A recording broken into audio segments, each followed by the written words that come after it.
Красиво оформленные декорации, интересный сюжет, а главное – возможность войти в контакт с персонажами.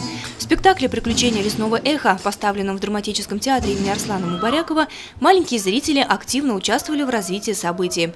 Они с радостью помогали положительным героям и не одобряли поступки плохого персонажа – браконьера, который всячески пытался навредить природе и животным.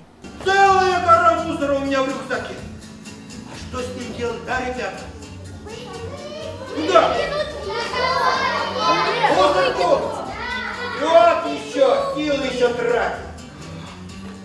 А я возьму его и брошу прямо тут, посередине лесной полянки.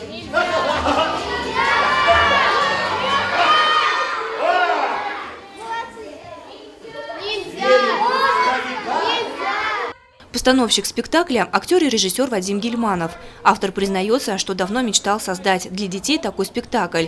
И вот сегодня, видя радостные лица юных зрителей, он понял, что смог сделать именно то, чего так ждали ребята. Большую роль в успехе спектакля сыграли и правильно подобранные роли для актеров, отмечает режиссер. Кого-то подобрать на роль такую или такую – это сложно. Но тут так совпало, получилось так, что и я сам специально подбирал такой материал, чтобы с такими актерами, персонажами. И получилось так, что на главную роль там Айгуль Зайнуллина и Ильгиз Абдрашитов, они очень хорошо попали, и как бы это половина успеха спектакля.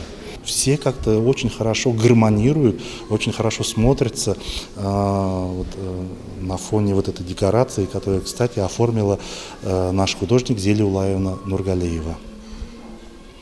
Вот, поэтому, думаю, это ребятам очень такой прекрасный подарок на летних каникулах смотреть такой интересный, поучительный, не только для детей, но и для взрослых спектакль.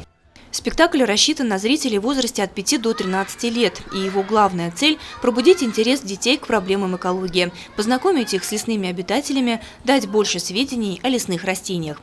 Своей работой режиссеры и актеры призывают ребят любить природу и заботиться о ней. Лена Кириллова, Альмира Ишкуватова, Али Кадыров, Гульгина Раскильдина, телекомпания СТВ.